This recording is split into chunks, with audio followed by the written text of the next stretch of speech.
Bismillahirrahmanirrahim. Assalamualaikum warahmatullahi wabarakatuh. Bismillahirrahmanirrahim. Innal hamdalillah nahmaduhu wa nasta'inuhu wa nastaghfiruh wa na'udzu billahi min shururi anfusina sayyiati a'malina. Man yahdihillahu fala mudilla lahu wa man yudlil fala hadiya lahu. Wa ashhadu an la ilaha illallah wahdahu la syarika lah wa ashhadu anna Muhammadan 'abduhu wa rasuluh. Ya ayyuhalladzina amanu taqullaha haqqa tuqatih wa la tamutunna illa wa antum muslimun. Ya ayyuhan nasu taqu rabbakum alladzi khalaqakum min nafsin wahidah wa khalaqa minha zawjaha وبث منهما رجالا كثيرا ونساء واتقوا الله الذي تساءلون به والأرحام إن الله كان عليكم رقيبا. يا أيها الذين آمنوا اتقوا الله وقولوا قولا سديدا يصلح لكم أعمالكم ويغفر لكم ذنوبكم ومن يطع الله ورسوله فقد فاز فوزا عظيما. أما بعد فإن أصدق الحديث كتاب الله وأحسن الهدي هدي محمد صلى الله عليه وعلى آله وسلم وشر الأمور محدثاتها وكل محدثة بدعة وكل بدعة ضلالة وكل dhalalatin finnar. Alhamdulillah, kita bersyukur kepada Allah Subhanahu wa taala pada hari ini Sabtu malam Ahad 28 Syawal 1438 Hijriah, kita duduk bersama dengan kemudahan dari Allah atas takdirnya di Masjid Al-Muhajirin di Provinsi Bali ini untuk mengkaji ayat-ayat suci Al-Quran dan hadis-hadis Rasul sallallahu alaihi wa ala alihi wasallam. Salawat dan salam semoga selalu Allah berikan kepada Nabi kita Muhammad sallallahu alaihi wa ala alihi wasallam, pada keluarga beliau, para sahabat, serta orang-orang yang mengikuti beliau sampai hari kiamat kelak. Dengan nama-nama Allah yang husna dan sifat-sifatnya yang mulia, kita berdoa, Allahumma ikfina bihalalika an haram waghdina bifadlika amman siwa. Ya Allah, cukupkanlah yang halal darimu dari harta-harta yang haram kepada kami, dan kayakanlah kami dan jauhkanlah kami dari harta-harta yang haram dengan karunia dari Engkau. Amin ya rabbal alamin.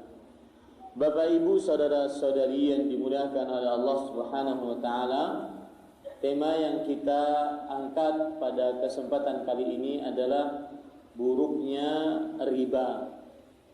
Berarti tema ini berkaitan dengan celaan, peringatan keras di dalam agama Islam. Dan tema ini berkaitan dengan muamalah, hubungan sosial antar sesama manusia. Kita tahu setiap yang mengajari umat tentang agama Islam, maka tidak lepas yang diajari dari 4 disiplin ilmu. Entah dia akan mengajarkan yang berkaitan dengan akidah, atau berkaitan dengan ibadah, atau berkaitan dengan muamalah, atau berkaitan dengan adab dan akhlak. Yang kita bicarakan sekarang adalah berkaitan dengan muamalah, hubungan sosial antar sesama manusia.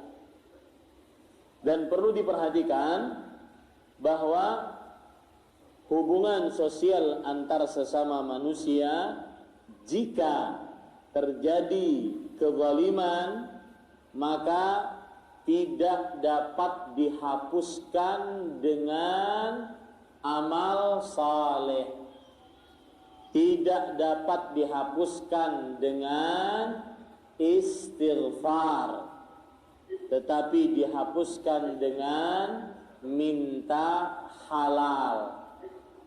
Saya ulangi, dan ini perkataan para ulama, di antaranya Imam An-Nawawi rahimahullahu taala. Beliau mengatakan annal a'mal as-salihah la tukaffar huquqal adamiyyin la tukaffar bil a'malis salihah. Hak antar sesama manusia tidak dihapuskan dengan amal saleh. Apa maksudnya? Maksudnya begini. Kalau kita punya dosa kepada Allah, bahkan dosa besar, kesyirikan, kemudian meninggalkan sholat, meninggalkan puasa Ramadan, dosa besar. Contoh, misalkan seseorang mempunyai dosa kepada Allah, melakukan kesyirikan, main dukun, percaya jimat, menyembah berhala, melakukan kesyirikan kepada Allah Subhanahu wa taala. Atau dosa besar lainnya, meninggalkan salat wajib, tidak berpuasa pada bulan Ramadan. Ini dosa-dosa besar. Kalau dia bertobat, menyesal atas perbuatannya, beristighfar,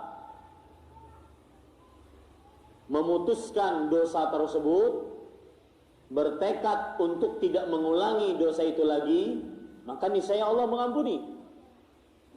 Akan tetapi, jika dosa itu berkaitan dengan manusia, maka tidak ada jalan lain kecuali dia minta halal kepada manusia itu. Kalau dia beristighfar, misalkan riba, hutangi orang dengan riba, hutangnya 1 juta dikembalikan 1.500.000, belum lagi bonusnya setiap bulan harus bayar, begitu kan? Begitu tidak? Ketika orang berhutang, ya, berhutang 10 juta, setiap bulan harus bayar ribanya, selain hutang pokoknya, jatuh tempo 1 tahun. Kalau seandainya tidak bisa lunas 1 tahun, ditambah lagi hutangnya. Ini yang disebut dengan ya ayyuhalladzina amanu la ta'kulur riba adha'afan mudha'afah. Wahai orang beriman, janganlah makan harta riba dengan bertumpuk-tumpuk ribanya. Ini dosa. Tidak bisa kita hanya dengan astagfirullah, saya menghutangi orang dengan riba, saya bertobat, astagfirullah. Nggak bisa. Harus minta halal, minta maaf kepada orang yang pernah kita lakukan padanya riba. Hutang nggak bayar, ya, bayarnya pakai kata password, afwan akhi. Ini tidak bisa dia beristighfar pada Allah. Ya Allah Ustaz, saya sudah punya hutang sama orang. Orangnya di Bali, saya cari-cari nggak dapat. Ternyata pindah. Kemana pindahnya? pindah ke Papua, cari di Papua, nggak dapat juga. Ternyata pindahnya ke mana? Ke Afrika Utara, Afrika Selatan. Saya cari di Afrika Selatan, pas hari pertama saya sampai dia mati. Nggak ada keluarganya. Saya mau bayar hutang kemana? Maka jawabannya, banyak beristighfar untuknya dan banyak bersedekah atas namanya. Itu pun baru inisiatif. Nanti di akhirat akan bertemu dengan orang itu lagi. Orang itu akan minta, mana? Bayar. Dan bayarnya bukan dengan emas dan perak. Bayarnya dengan pahala. Hadis riwayat Bukhari, man kana mazlamatun li akhihi falyatahallal minhu al-yawm. Man kana indahu mazlamatun li akhihi falyatahallal minhu al-yawm qabla an la yakuna dinar wala dirham. Siapa yang mempunyai satu kezaliman apapun kepada saudaranya fi irdin aw syai'in minhu, dalam menggugurkan kehormatannya atau apapun, maka hendaklah dia minta halal hari ini. Solusinya cuma minta halal. Solusinya cuma minta halal. Sebelum nanti di akhirat tidak ada emas dan perak. Ini para ikhwan yang dirahmati oleh Allah. Di sini letak pentingnya tema ini. Jadi Anda duduk nanti sekitar 1 jam, 1 jam setengah, 2 jam. Mudah-mudahan bermanfaat. Karena tema ini penting. Karena berkaitan dengan muamalah. Dan muamalah para ulama mengatakan, hukukul adamiyyin la tukaffar bil a'malis salihah. Hak antar sesama manusia tidak dihapuskan dengan amal saleh, dihapuskannya dengan minta halal. Makanya berat kalau berhubungan dengan hak sesama manusia. Jangan macam-macam. Dan termasuk di dalamnya perkara riba. Maka kita angkat tema buruknya riba. Saya akan sebutkan nanti keburukan-keburukannya. Para ikhwan yang dirahmati oleh Allah Subhanahu wa taala, adapun yang keempat akhlak, adab. Adab makan, adab minum, adab bergaul, adab berbicara, adab duduk. Ya, akhlak yang berkaitan dengan hati. Itu semua diatur. Yang kita bicarakan sekarang adalah poin yang ketiga yang berkaitan dengan muamalah. Dan pentingnya membicarakan muamalah tadi sudah saya sebutkan. Yaitu muamalah itu tidak bisa dihapuskan dengan hanya sekedar istighfar, tapi harus apa? Minta halal. Ini para ikhwan yang dirahmati oleh Allah. Ini kalau seandainya misalkan kita pernah menggibah orang, nggak ada solusinya bisa istighfar, harus minta halal kepada orangnya. Pernah kita menzalimi orang, apalagi bunuh orang. Makanya kalau dalam perihal membunuh itu kan harus diqisas, atau tidak diqisas tapi dapat maaf dari keluarga si pembunuh. Selama belum diqisas, selama belum dapat maaf dari keluarga yang terbunuh, maka di akhirat dia akan berhadapan dengan orang yang dia bunuh. Makanya disebutkan dalam hadis sahih, orang yang terbunuh nanti akan membawa kepalanya yang berteteran darah, yang terkucur darah.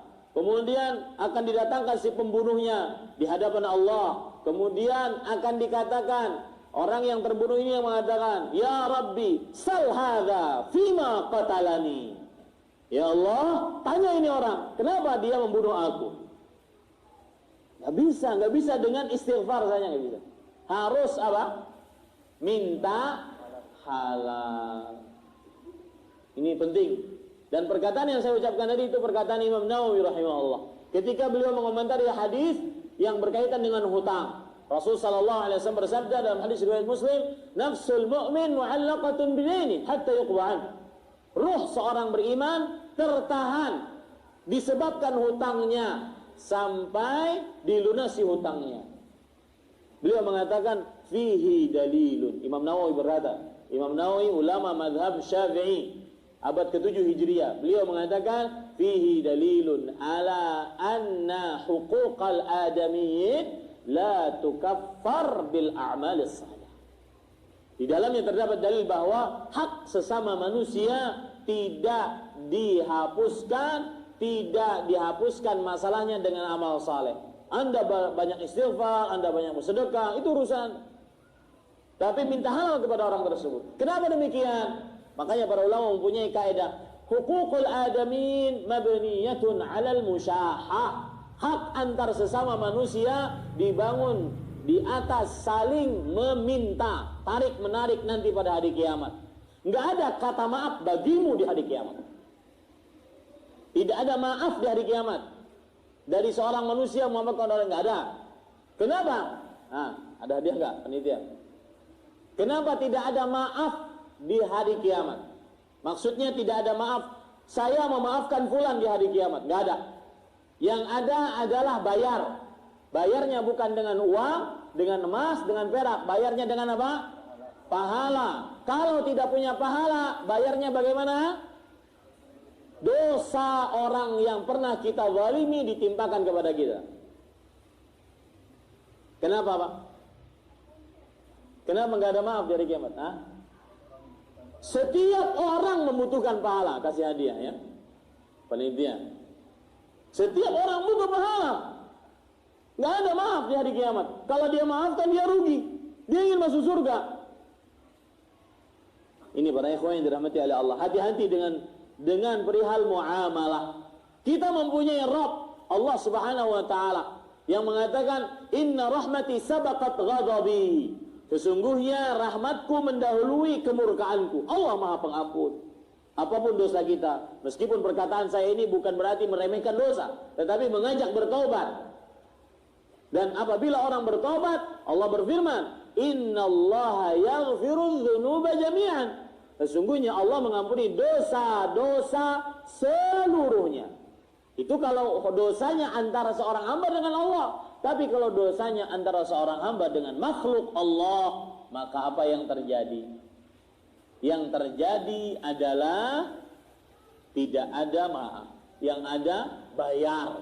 Harus bayar, dan bayarnya bukan emas dan perak, tetapi bayarnya dengan pahala atau menanggung dosa. Para ikhwah yang dirahmati oleh Allah Subhanahu wa taala. Baik.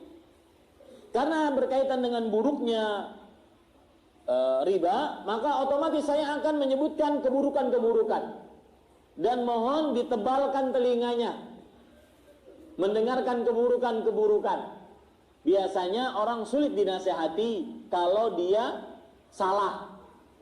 Mudah dinasihati untuk mengerjakan kebaikan. Wahai fulan, ayo sholat, ayo bersedekah, ayo puasa, ayo berbuat baik kepada istri, ayo. Tapi sulit kalau dinasihati, kalau dia melakukan kemungkaran kita nasihati agar berhenti. Ini sulit. Ya, lebih sulit mencegah kemungkaran dibandingkan memerintahkan kepada kema'rufan. Itu sudah tabiat manusia. Disuruh bersedekah mudah, disuruh sholat 5 waktu mudah, disuruh birrul walidain, bakti orang tua mudah, disuruh. Ya, makanya ada kadang-kadang sebagian orang yang berceramah di depan para umatnya atau para jamaahnya, sebagian hanya memakai metode amar ma'ruf, nggak mau nahi mungkar. Karena biasanya kalau nahi mungkar dibenci, ya, susah diterima. Amar ma'ruf paling mudah diterima. Maka malam ini kita bicarakan nahi mungkar.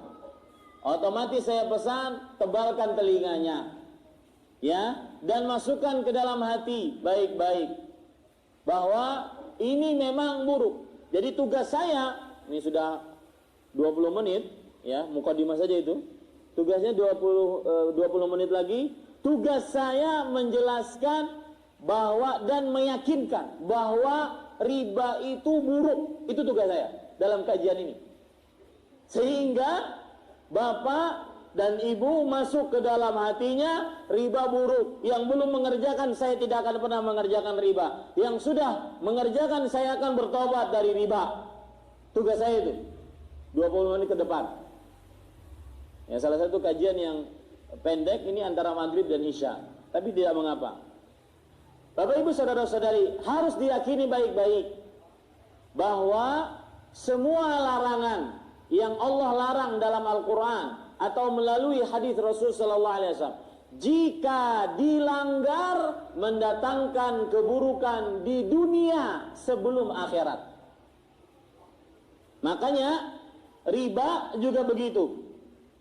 Apabila dilanggar, dia mendatangkan keburukan di dunia sebelum akhirat. Nah, ini salah satu kiat saya untuk menancapkan, menghujamkan ke dalam hati Bapak sekalian bahwa riba itu buruk. Ya. Bahwa keburukannya dirasakan di dunia, bukan hanya di akhirat. Karena ada sebagian orang mencela, ustaz itu bisanya cuma nakut-nakutin orang neraka, ceramahnya cuma nakut-nakutin orang. Maka kita katakan, ya, kalau ingin bukti bukan hanya keburukan di akhirat yang mungkin Anda tidak percaya, tetapi keburukannya pun di dunia. Buruknya riba di dunia. Kita akan bagi kalau begitu buruknya riba di dunia, buruknya riba di akhirat. Yang pertama, buruknya riba di dunia. Allah Subhanahu wa taala berfirman dalam saya sebutkan poinnya kemudian dalilnya. Buruknya riba di dunia, satu, hartanya akan dihancurkan oleh Allah dari dua sisi. Yang pertama, hartanya akan dihabiskan oleh Allah, tidak ada tersisa kecuali min atau nol. Yang bermain riba, hartanya akan dihabiskan oleh Allah. Hati-hati. Ustaz, saya main riba Ustaz, tapi harta saya tambah hari tambah banyak. Hati-hati. Yang menjadi ukuran bukan di awal, tapi yang menjadi ukuran di akhirnya. Jangan-jangan setelah Anda mengucapkan itu, setahun kemudian, sebulan, atau sepekan, atau besok, jadi habis. Hati-hati. Yang disebut dengan istidraj. Maka hancur, ludes, habis hartanya. Yang kedua, yang dimaksud dengan hancur habis hartanya adalah, yaitu hartanya tetap banyak tapi tidak berberkah. Nominalnya banyak, nolnya ada 9. Berarti apa itu? Miliar mungkin. Nolnya ada 11, berarti triliun mungkin, tapi nggak berkah. Ini dua penafsiran dari firman Allah, dalilnya sekarang. Al-Baqarah surat kedua ayat 276. Yamhaqullahu riba wa yurbis sadaqat. Allah Subhanahu wa taala menghancurkan harta riba dan menambah harta yang disedekahkan. Coba perhatikan, para ikhwan yang dirahmati oleh Allah, penafsiran dari Imam Ibnu Katsir. Ini tafsiran tadi bukan dari kantong saya. Dua jenis kehancuran pelaku riba, bukan dari kantong saya. Dari Imam Ibnu Katsir, ulama Islam abad ke-8 Hijriah, bermadzhab Syafi'i. Beliau mengatakan, yukhbiru ta'ala annahu yamhaqur riba ay yudhibuhu imma bi an yudhibahu bil kulliyah min yadi sahibihi aw yahrimahu barakata malihi fala yantafi'u bih bal yu'adzibuhu bihi fid dunya wa yu'aqibu alaihi fil akhirah. Yang dimaksud dari ayat ini, Allah memberitahukan Allah akan menghancurkan riba, yaitu menghilangkan harta riba dengan dua, imma dihilangkan sama sekali dari tangannya, nol, min, tidak ada harta sama sekali yang dia pegang akibat riba, atau dia diharamkan dari berkah hartanya sehingga dia tidak bisa mengambil manfaatnya. Contoh, para ikhwan yang dirahmati oleh Allah Subhanahu wa taala, main harta riba tidak ada manfaatnya. Meskipun hartanya banyak, tidak ada manfaatnya. Selalu merasa kurang. Anaknya masuk sekolah, anaknya paling nakal. Bangun rumah, rumahnya kebakaran.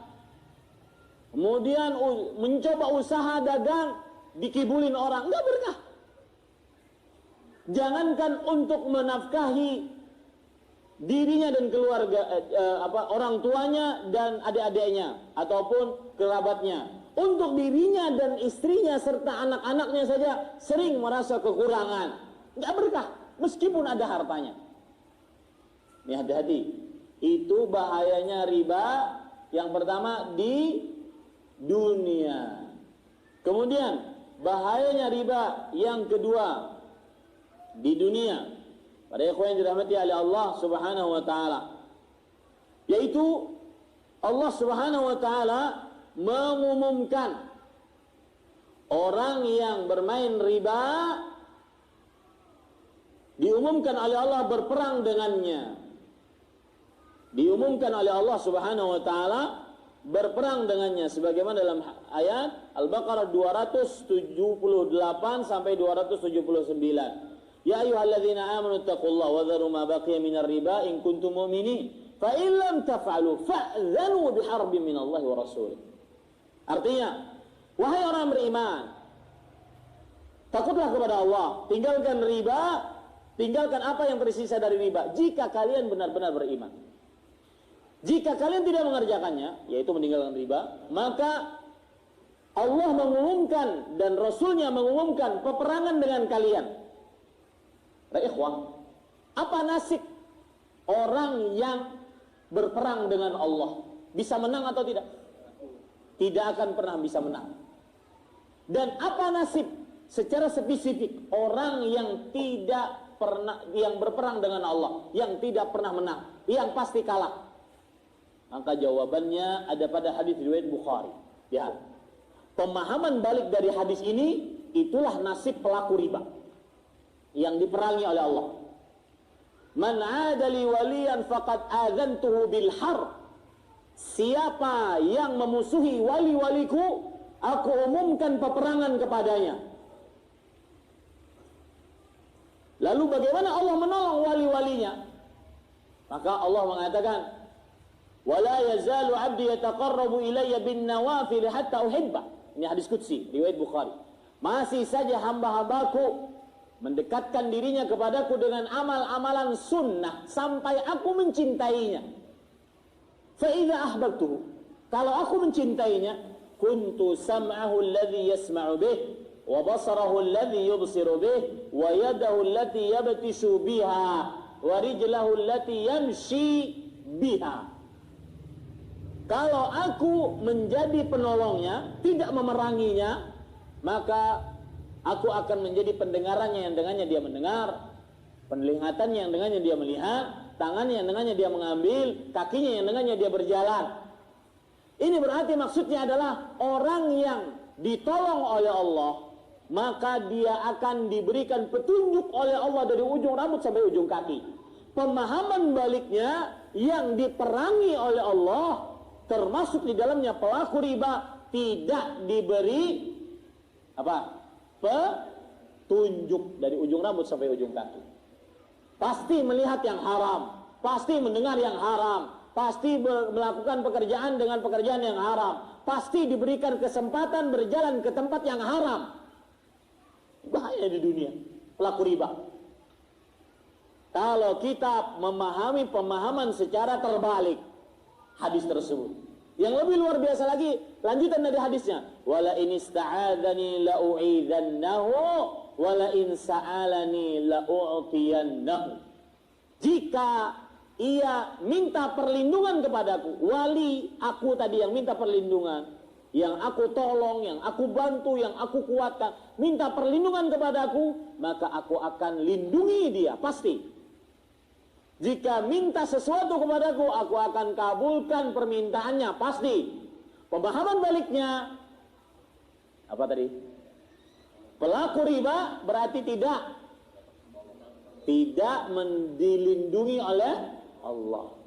Doanya tidak dikabulkan oleh Allah. Dan ini banyak. Lihat Anda.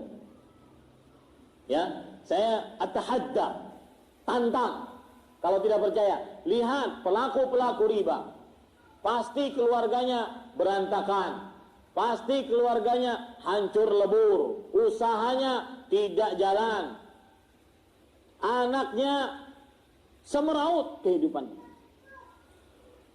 Ini para ikhwah. Karena diperangi oleh Allah Subhanahu wa taala. Sekarang kita ambil buruknya riba di akhirat. Allah Subhanahu wa taala berfirman di dalam surah Al-Baqarah ayat 275. Belum lagi para ikhwan yang dirahmati Allah, ada perkataan menarik. Saya ingin bacakan di sini. Perhatikan, beliau mengatakan, wa tahrimur riba asyaddu min tahrimil maisir. Keharaman riba lebih berat dibandingkan keharaman judi. Li'anna al-murabiya qad akhadha fadlan muhaqqaqan min muhtaj. Nah, ini juga yang kedua. Ada hadiah enggak? Ada ya? Baik. Kenapa keharaman riba lebih parah dibandingkan keharaman judi? Siapa yang menjawab? Saya kasih hadiah. Nah,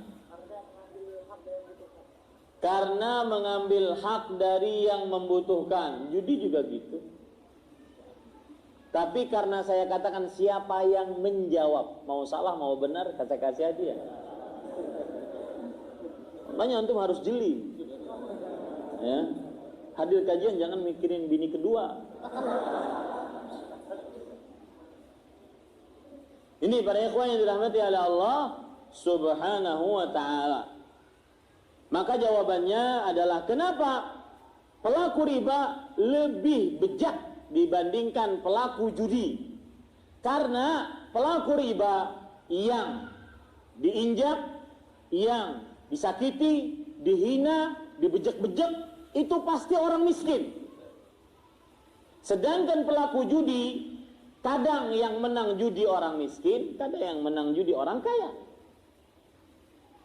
Paham maksud saya? Nah, ini para ikhwan yang dirahmati oleh Allah. Oleh karenanya terdapat berarti keburukan riba di dunia yang ketiga.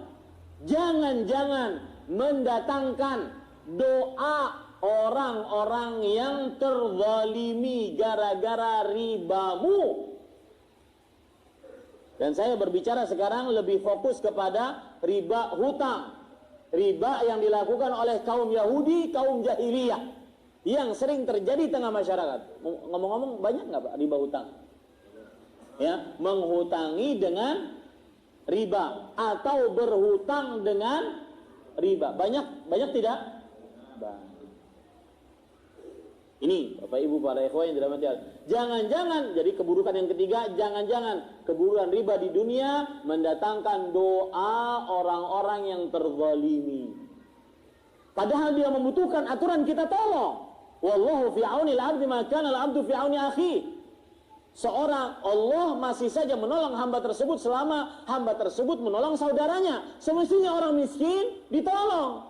Man naffasa 'an mu'minin kurbatan min kurabi dunia nafasallahu anhu kurbatan min kurabi yaumil qiyamah. Siapa yang melapangkan kesulitan seorang beriman dari kesulitan-kesulitan dunia, Allah akan lapangkan dia dari kesulitan dunia dan akhirat. Semestinya seperti itu. Waman wassa ala mu'sirin yassarallahu fid dunya wal akhirah. Siapa yang memudahkan orang yang sulit, maka Allah akan memudahkan urusan dia di dunia dan akhirat. Semestinya ditolong, ini malah diinjak. Ya, dimasukkan ke got, kemudian dipanggil anjing gila, ditimpain tangga. Apalagi itu kurangnya. Ya, itu pelaku riba tuh seperti itu. Nah, ini Bapak Ibu saudara-saudari yang dimuliakan. Saya pernah, ini sebagai intermezzo saya pernah nanya kepada guru saya, Ustadz Dr. Muhammad Arifin Badri. Ustadz, gimana menghadapi orang yang sulit dinasehati tentang riba? Beliau mengatakan kondisional sesuai dengan kondisi orang tersebut. Kalau disebutkan ayat, disebutkan hadis, orang tersebut menerima cukup. Tapi biasanya kalau ada orang yang ngeyel, saya akan katakan begini, kata beliau.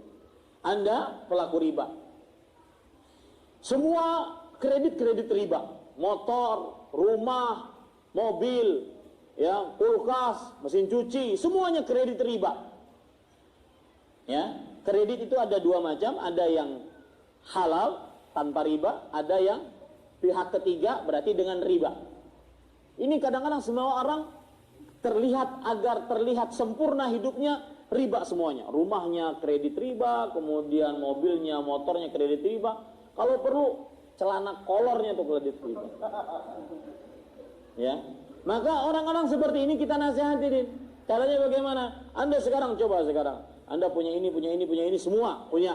Mobil, rumah, mega, kemudian motor, kemudian istri, kemudian semua perabotan rumah, tapi riba. Pas Anda ambil semua kuncinya, mati. Ya, pas Anda ambil semua kuncinya, Anda mati.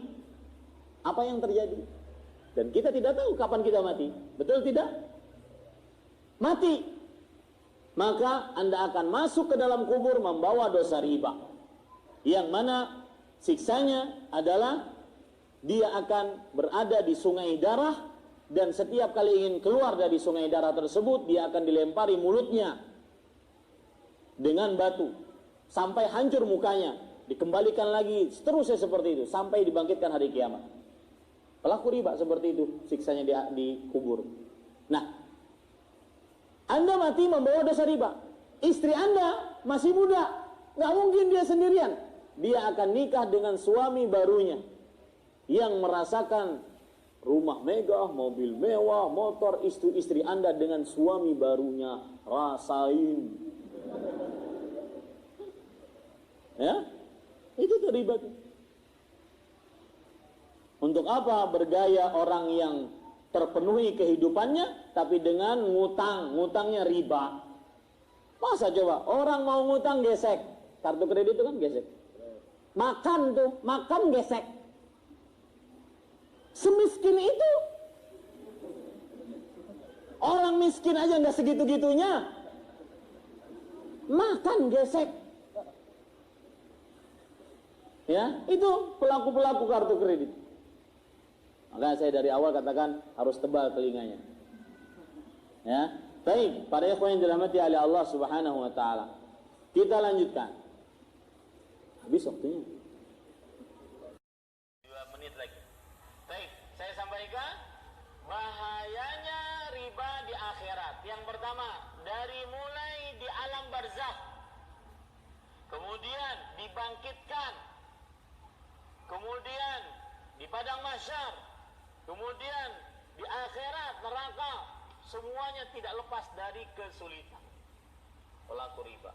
Lihat, ketika dibangkitkan dalam surat Al-Baqarah ayat 275, dan ini penting. Alladzina ya'kuluna riba la yaqumuna illa kama yaqumu alladhi yatakhabbathu asyaitanu minal mas. Dzalika bi annahum qalu innamal bai'u mithlur riba.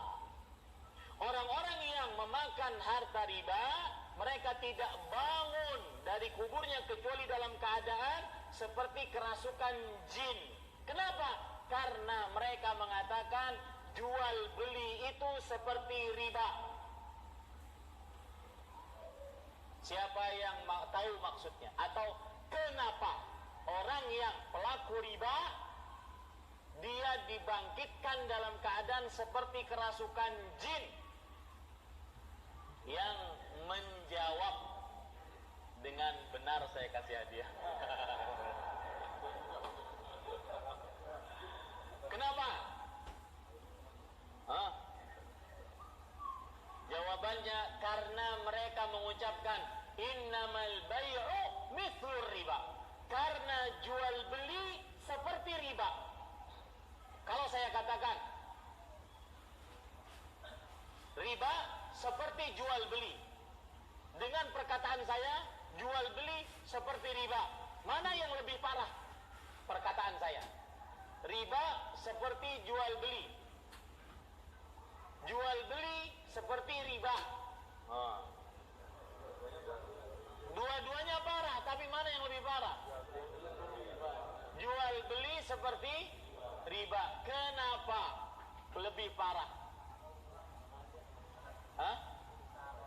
Yang halal disamakan dengan yang haram. Yang pertama tadi, riba seperti jual beli.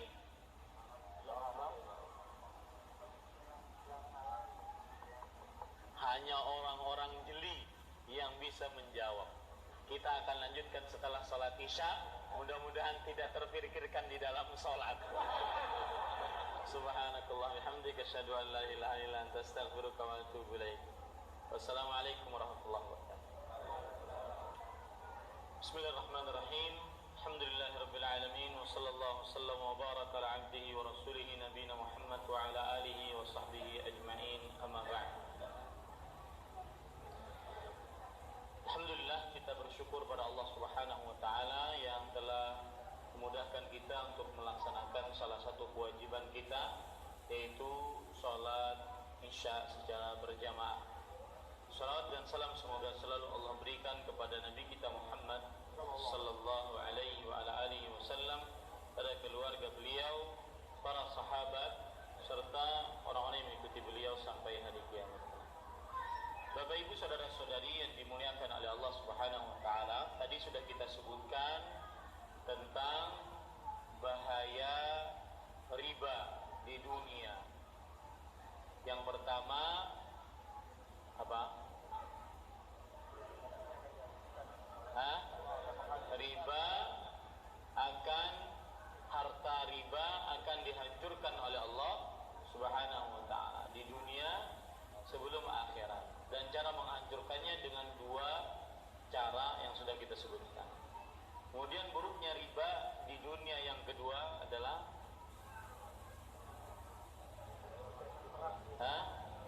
diperangi oleh Allah Subhanahu wa taala, dan orang yang diperangi oleh Allah maka dia akan mendapatkan keburukan-keburukan. Di antaranya tidak diberi petunjuk oleh Allah, kemudian tidak dilindungi oleh Allah, kemudian doanya tidak dikabulkan oleh Allah Subhanahu wa taala. Yang ketiga, buruknya riba di dunia apa? Akan mendapatkan doa kezaliman dari orang-orang yang pernah dia zalimi. Karena keharaman riba lebih berat dibandingkan keharaman judi. Disebabkan karena yang disakiti dari riba adalah orang-orang miskin. Dan orang-orang miskin ini nantinya akan mendoakan keburukan kepada orang-orang yang berbuat riba. Kemudian kita masuk kepada yang keburukan riba di akhirat. Tentunya tidak semua yang saya sebutkan keburukan-keburukan, masih banyak yang lain. Tetapi itu yang paling terbesar, dan itu sudah mencukupi.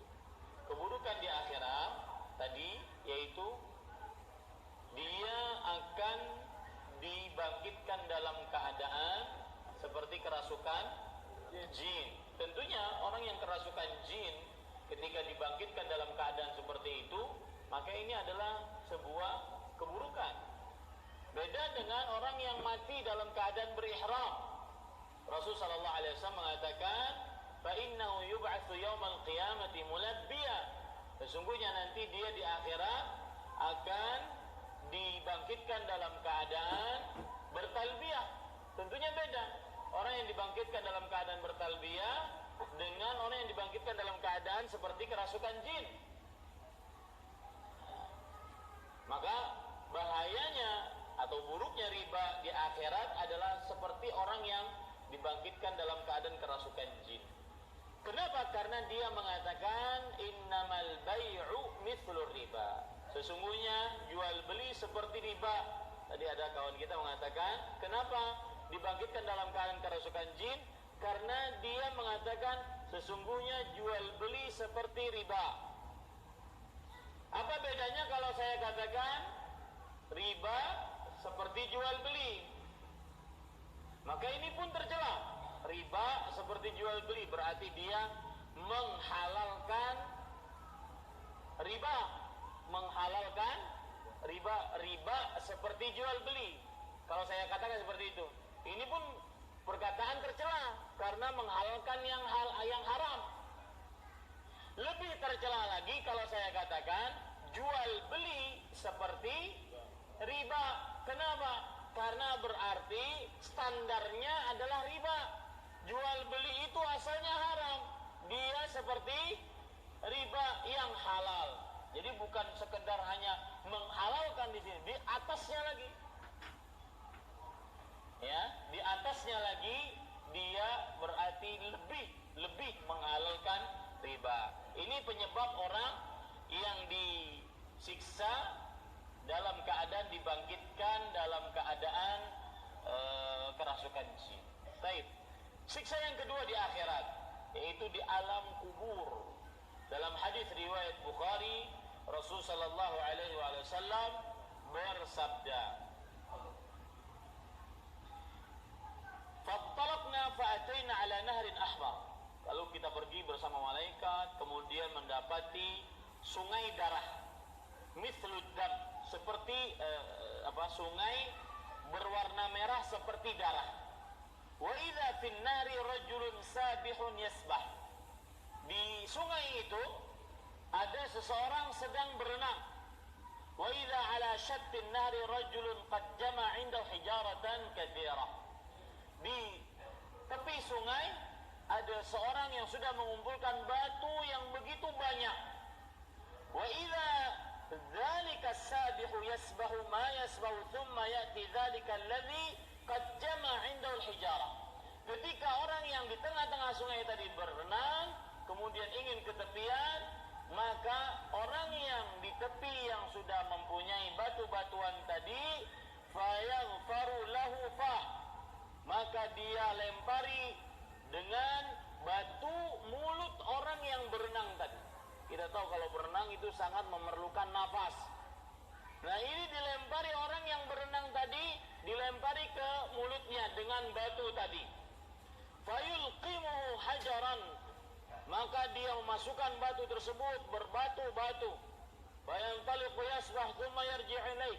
Kemudian dia kembali lagi berenang, kemudian dilemparin lagi, kembali lagi berenang, terus seperti itu sampai hari kiamat. Ini berarti pemakan harta riba penyebab siksa kubur, yang siksanya adalah berenang di sungai darah dan dilempari mulutnya dengan batu. Di sini kita ambil pelajaran, perhatikan ini menarik. Kaidah yang disebutkan oleh para ulama, al-jaza min jinsil amal. Ganjaran sesuai dengan jenis amal perbuatan. Ketika pemakan harta riba yang menghutangi orang, tapi dengan cara memakan harta riba, dengan cara mengambil lebih daripada apa yang dihutangkan kepada orang lain, maka dia makan dengan uang tersebut, maka mulutnya ini yang bertanggung jawab. Mulutnya yang bertanggung jawab, mulutnya yang akan disiksa. Seperti juga orang yang tidak mau bayar zakat, dia tangannya berat untuk bayar zakat, padahal dia muslim, kemudian dia merdeka, hartanya sampai nisab, kemudian mulai satu haul, hartanya dimiliki secara sempurna, tapi tidak mau bayar zakat, maka nanti di akhirat dia akan diganjar sesuai dengan perbuatannya. Apa perbuatannya? Ada dua. Yang pertama, dia tidak mau bayar zakat, emas dan peraknya dia simpan. Maka emas dan peraknya tersebut dia akan dibakar di api neraka, menjadi lempengan-lempengan api, ditempelkan pada bagian yang tubuh yang sangat panas kalau ditempelkan pada bagian tersebut. Dahi, lambung, punggung. Ini siksa sesuai dengan jenis amal. Yang kedua, dalam hadis riwayat Muslim, orang yang tidak mau bayar zakat disiksa dengan sesuai dengan jenis amalnya. Karena tangannya tidak mau bayar zakat, maka nanti emas dan peraknya, seluruh hartanya akan berubah menjadi syuja'an aqra, yaitu ular yang berbisa, yang bertitik dua di kepalanya. Ular yang berbisa, yang sangat bisa. Saking bisanya banyak di mulutnya, maka kepalanya licin, saking banyaknya bisanya, berpengaruh kepada kepalanya. Maka jangan-jangan yang botak itu banyak bisanya. Mohon maaf, bercanda. Beneran. Baik, mohon maaf ya. Agar tidak terlalu serius. Maka para ikhwah, ular ini akan mengatakan, dia berlari-lari mengejar orang yang tidak mau bayar hutang. Ana maluk, ana kanzuk. Ta'al, ya kesini. Aku adalah hartamu, aku harta simpananmu, ayo kesini. Orang itu berlari-lari di neraka, berlari-lari sampai dia terpojok. Dia harus memasukkan tangannya ke dalam mulut ular tersebut sehingga dia berhenti. Tangannya yang tidak mau bayar, maka tangan yang bertanggung jawab. Al-jaza min jinsil amal. Ganjaran sesuai dengan jenis amal perbuatan. Maka hati-hati para ikhwah. Ini siksa yang kedua di akhirat. Orang yang memakan harta riba dia akan mendapatkan siksa kubur. Kemudian para ikhwan yang dirahmati oleh Allah Subhanahu wa taala, siksa di akhirat yang ketiga, yang terakhir adalah nerakanya Allah. Ya, nerakanya Allah Subhanahu wa taala. Allah Subhanahu wa taala berfirman, "Fa in lam taf'alu fa'zanu biharbin minallahi wa rasulih. Wa in tubtum falakum ru'usu amwalikum la tadhlimuna wa la tadhlamun."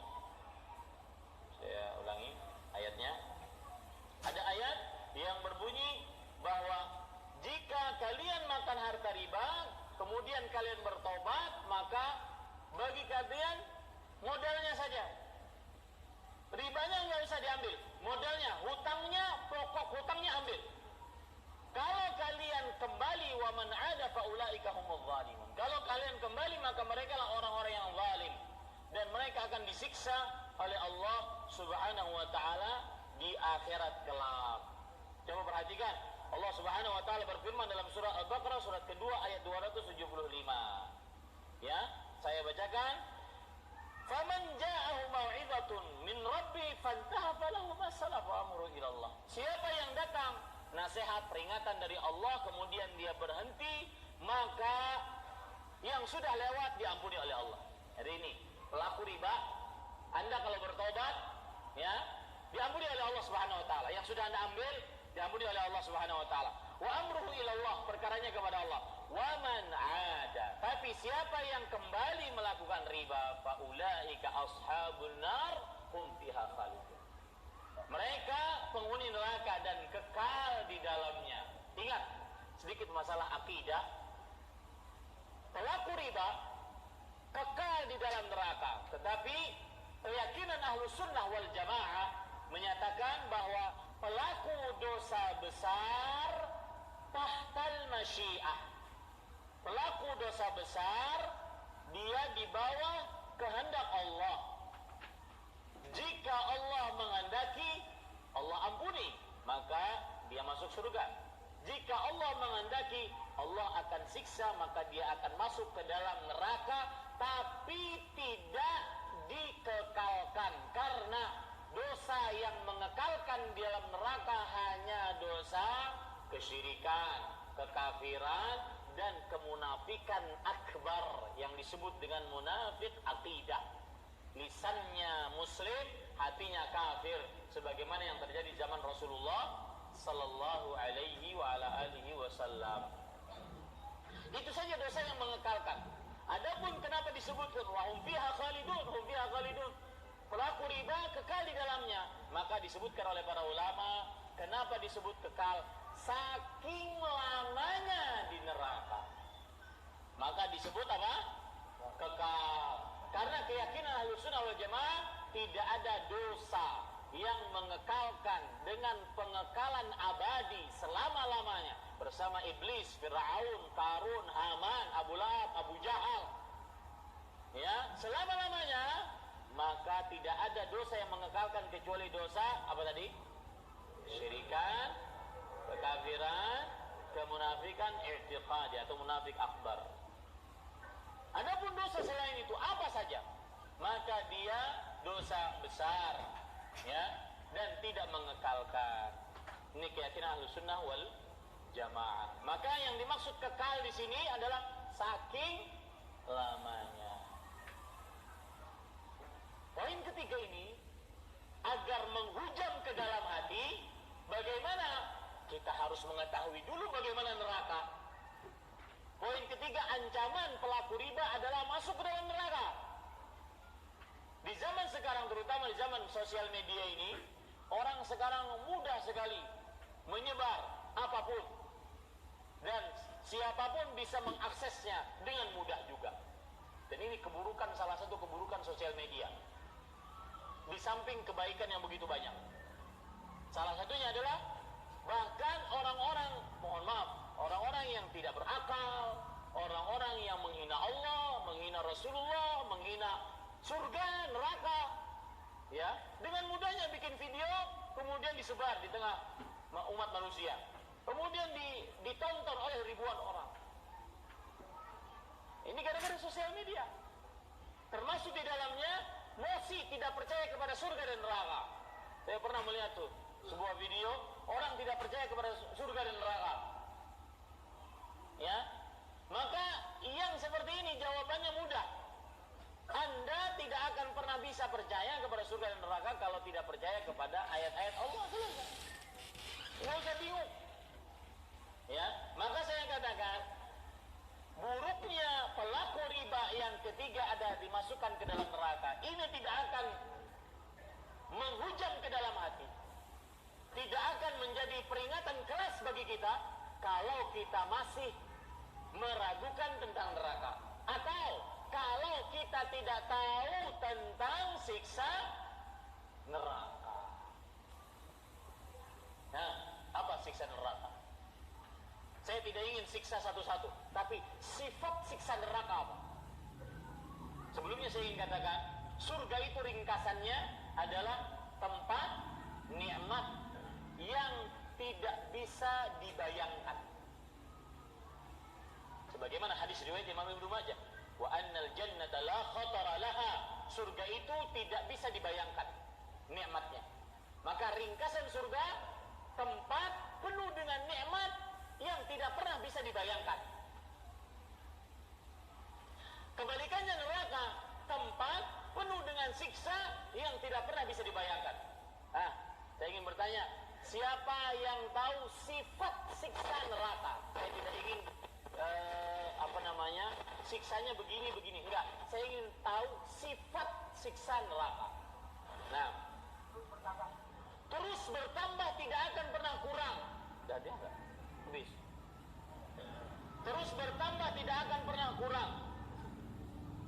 Ya, Anda silakan, terutama yang punya gadget, silakan lihat di aplikasi Al-Quran. Tulis bahasa Arabnya la yukhaffaf.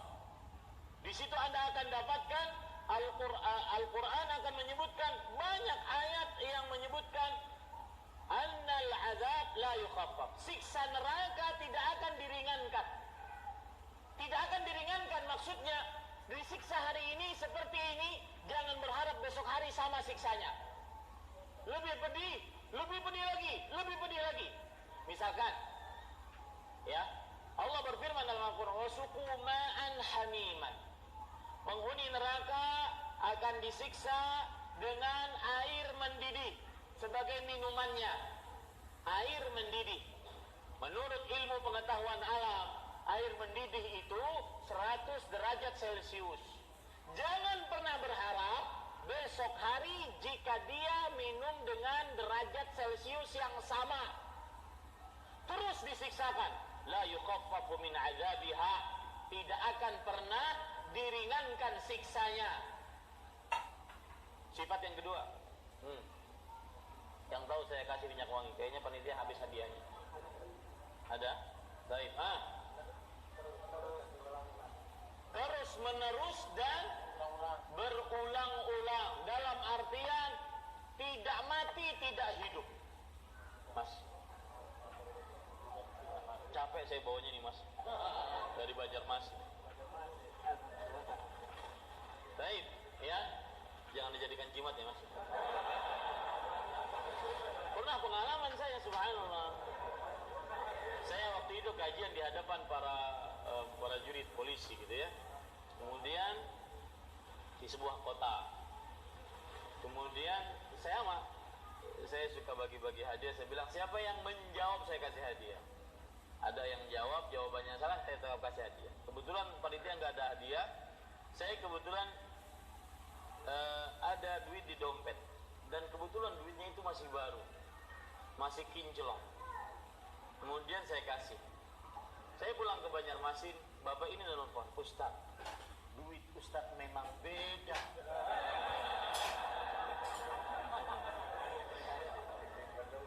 Ya, saya sudah niat saya tidak akan belanjakan duit tersebut. Saya bilang jangan Pak, itu berarti keliru saya ngasih hadiah ke bapak. Ya jangan jadikan jimat makanya. Ini para ikhwan yang dirahmati oleh Allah Subhanahu wa taala. Tadi beliau menjawab, siksanya terus menerus, tidak akan pernah berhenti. Allah berfirman dalam surat Al-A'la, "Tsumma la yamutu fiha wa la yahya. Kemudian ia tidak akan pernah mati di dalamnya dan tidak akan pernah hidup. Kenapa disebut tidak pernah mati? Karena setiap kali disiksa hancur, maka dikembalikan lagi kehidupannya seperti semula. Allah Subhanahu wa taala berfirman, "Kullama nadijat juluduhum baddalnahum juludan ghairaha liyadzuqul 'adzab." Setiap kali kulit mereka hangus, maka digantikan dengan kulit yang lain agar mereka merasakan siksa tersebut. Surah An-Nisa surat keempat ayat 56. Ya. Dan tidak pernah mati, sudah tadi penjelasannya, dan tidak pernah hidup. Kenapa? Karena selalu disiksa. Tidak pernah hidup, selalu disiksa. Hancur terus, hancur terus. Selalu disiksa. Ya, ini Bapak Ibu saudara-saudari, dua sifat siksa neraka. Yang pertama tidak pernah diringankan, yang kedua siksanya terus menerus tidak pernah berhenti. Sampai saking capeknya penghuni neraka, siksanya terus menerus tapi tidak pernah berhenti, tapi tidak pernah mati. Maka mereka mengatakan kepada malaikat penjaga neraka, "Ya Malik, liyaqdi 'alaina rabbuk." Wahai Malik, sudah bilang kepada Rabbmu, matikan kami saja. Kami bosan disiksa. Ya, subhanallah, saking bosannya disiksa. Disebutkan oleh Allah dalam surah Az-Zukhruf surat ke-43 ayat 77. Jangan main-main dengan neraka. Ada sebagian orang yang, Ustaz, ini kejadian nyata pada saya, Ustaz. Dia ini minta fatwa sampai akhirnya harus saya katakan boleh riba. Jadi ngeyel gitu, maksa saya, Ustaz, ayolah Ustaz, ayo katakan halal boleh gitu. Ya, dia ingin usaha, kemudian Ustaz, saya ingin usaha, sudah minjam sana sini tidak dapat, boleh nggak saya minjam harta atau minjam di bank konvensional? Maka saya katakan tidak boleh, riba. Ustaz, sekali aja, nanti istighfar saya, dan hasilnya saya akan sedekahkan semua, sekali aja agar bisa jalan ini. Ya akhi, tidak bisa. Ya, riba tetap riba, haram. Ustaz, sekali aja. Nggak bisa, tetap riba. Maka para ikhwan yang dirahmati oleh Allah, jangan bermudah-mudah. Kalau ada orang mengatakan, Ustaz, sekali aja nanti kan bisa istighfar. Baik. Kalau seandainya Anda setelah minjam uang, kemudian siapa yang menjamin kalau Anda masih diberikan umur panjang agar bisa bertobat? Baik. Ustaz, alhamdulillah saya umur panjang. Baik, siapa yang bisa menjamin Anda bisa bertobat kalau diberi umur panjang? Setelah diberi umur panjang, oke, diberi umur panjang. Siapa yang bisa menjamin Anda bisa bertobat? Baik, saya sekarang mau bertobat. Baik, sekarang dan kejadian tidak ada. Sulit. Ya, karena orang-orang para rentenir, orang-orang leasing, bank ribawi itu punya muka dua. Mukanya dua. Yang satu cemberut, yang satu tersenyum lebar. Cemberut ketika dia menagih hutang kepada kita. Tersenyum lebar ketika dia memberikan hutangan kepada kita. Ya. Ini para ikhwan yang dirahmati oleh Allah Subhanahu wa taala. Maka perhatikan para ikhwan yang dirahmati Allah, terutama para pekerja negeri sipil. Mungkin saya tidak menuduh semuanya. Mungkin ya, itu surat bahwa dia adalah pegawai negeri sipil, mungkin dia gadaikan di bank.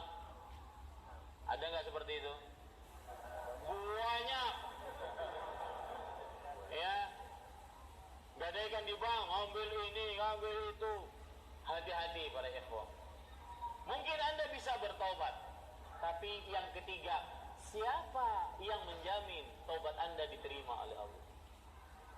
Jangan-jangan seperti Fir'aun, taubatnya tidak diterima oleh Allah.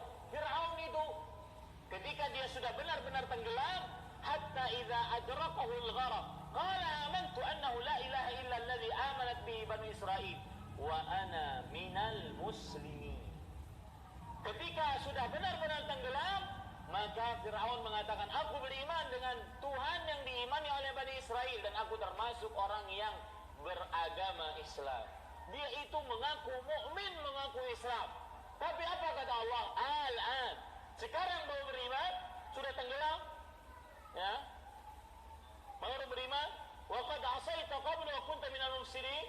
Padahal engkau dulu termasuk orang-orang yang merusak dan bermaksiat kepada Allah Subhanahu wa taala. Itu disebutkan oleh Allah dalam surat Yunus surat ke-10 ayat 90. Maka hati-hati, jangan nyoba-nyoba.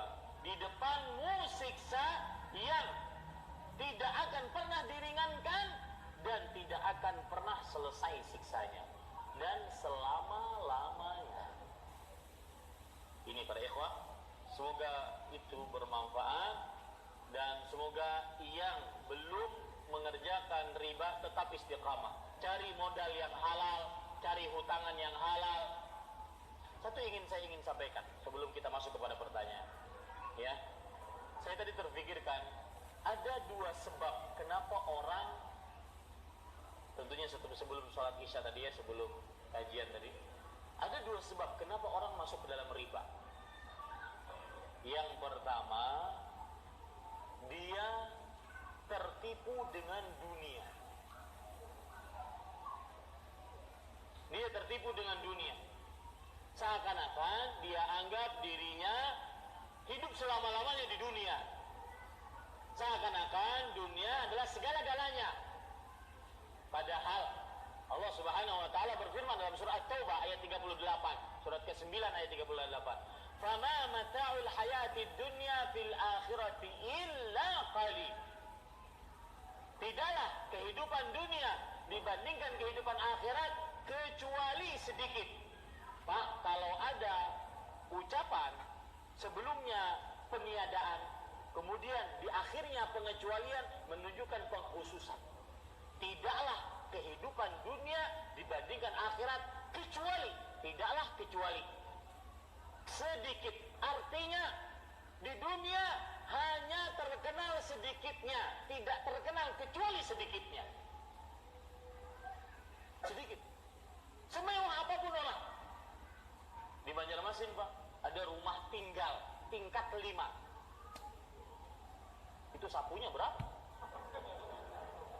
Rumah kadang-kadang dari ujung kanan ke ujung kiri setengah kilometer. Rumah, bos-bos batu bara. Ya, rumah. Saya pernah diundang, kalau tidak salah ke Brunei ataupun ke Malaysia atau ke Singapura. Kemudian panitia mengatakan, Ustaz, itu istana.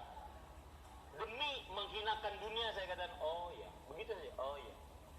Kemudian panitia ini juga nakal, Ustaz, antum nggak takjub gitu. Oh, istana ya, begitu saya. Kemudian saya katakan, kemudian panitia ini mengatakan, Ustaz, itu istana di dalamnya ada 2000 kamar. Baru saya terbelalak, 2000 kamar. Itu sapunya berapa? Tukang sapunya berapa? Itu semua sedikit. Ingin perbandingannya, masukkan tangan Anda ke dalam lautan, keluarkan. Yang jatuh dari tangan Anda itulah dunia, sisanya itulah adalah akhirat. Imam Nawawi menjelaskan di sini tidak terjadi perbandingan. Di sini terjadi adalah bahwa dunia tidak ada nilainya. Jangan dianggap itu seperberapanya ya Ustaz yang turun itu. Enggak, itu bukan untuk perbandingan. Mad dunya fil akhirah illa kama yaj'alu ahadukum isbi'ahu falyanzur bima yarji'. Fil yami falyanzur bima yarji'. Tidak ada perbandingan kehidupan dunia dibandingkan kehidupan akhirat kecuali seseorang memasukkan jarinya ke dalam lautan kemudian dia lihat apa yang jatuh dari lautan tersebut. Bukan untuk dibandingkan, bukan seberapa mili ya Ustaz dibandingkan lautan, enggak. Karena tidak ada nilainya dijadikan percontohan seperti itu agar kita paham. Paham ya, Pak Deko? Ini sebab yang pertama. Karena kita menganggap dunia itu segala-galanya. Padahal dunia sedikit. Sebab yang kedua, kenapa orang main riba?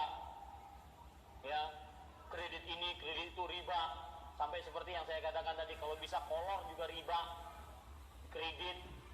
Salah satu sebabnya adalah karena tidak puas dengan pemberian Allah. Coba amalkan hadis riwayat Imam Tirmidzi. Irra bima qasama Allah takun aghnan nas.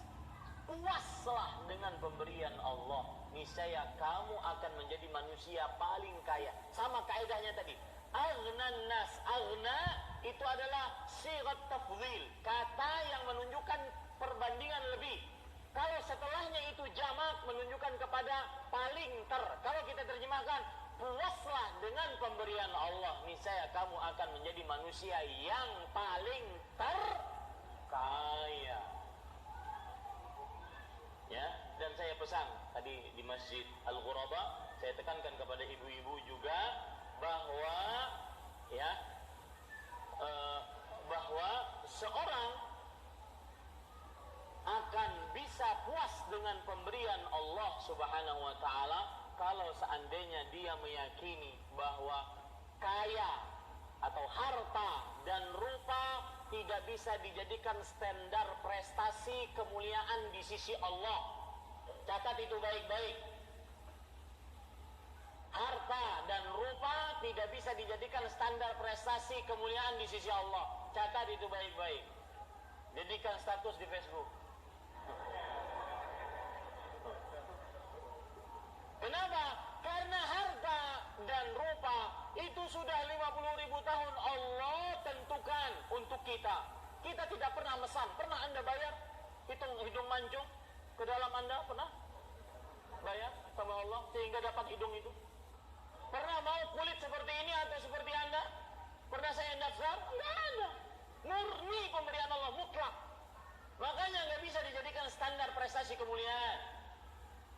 Maka puaslah dengan pemberian Allah. Bahkan subhanallah ada riwayat lemah dia, tetapi maknanya sahih. Inna min ibadi man law agnaituhum laafsadathul ghina. Ada dari hamba-hambaku kata Allah yang kalau aku kasih dia kekayaan, maka kekayaannya merusaknya. Kalau aku kasih dia kekayaan, kekayaannya merusaknya. Kenapa? Karena dia miskin aja sombong.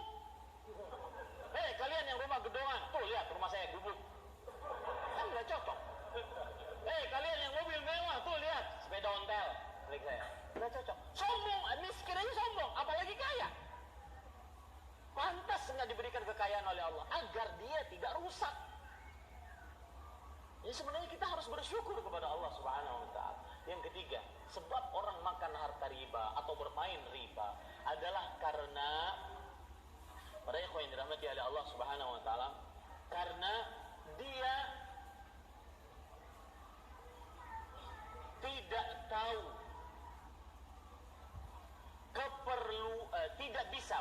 tidak bisa membedakan mana yang keperluan dan mana yang keinginan. Tidak semua keinginan harus diwujudkan, enggak semua. Ya, saya ingin mobil saya baru. Saya ingin mobil saya kalau seandainya dihidupkan, ya. Ada orang kadang-kadang cerita, Ustaz, saya punya mobil, menghidupkannya lebih lama daripada mengendarainya. Lama gitu. Ada kadang-kadang mobil, subhanallah, itu wiper kalau hujan, ya, itu kan begini jalannya. Ini kadang-kadang ada mobil yang kalau dia hujan pakai wipernya, ya, wipernya itu bukan begini, tapi begini. Saking sudah jadulnya mobilnya. Tapi milik sendiri, nggak ngutang riba.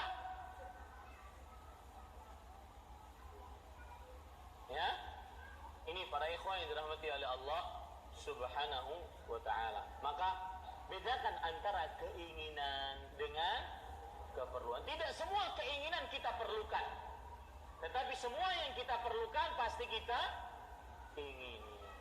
Ada seorang suami dicecar oleh istrinya, Mas, tuh lihat keluarga si A, santai saja. Dia mengatakan, iyalah, tentu dia ganti mobil, kerjaannya maklar mobil. Jadi nggak semua, tidak bisa semua disamakan para ikhwan. Ya, nikmati apa yang ada, bedakan mana yang keinginan dan mana yang keperluan. Terakhir saya ingin menyebutkan hadis Rasul. Nabi Muhammad SAW bersabda, "Ruziqa kafafan man aslam wa qanna'ahu Allahu bima atah." Sungguh dia diberikan kecukupan oleh Allah. Siapa orang tersebut? Orang yang masuk Islam, menyerahkan dirinya kepada Allah dan puas dengan pemberian Allah. Ini para ikhwan, semoga bermanfaat. Wallahu alam wa sallallahu alaihi wa sallam. Alhamdulillah.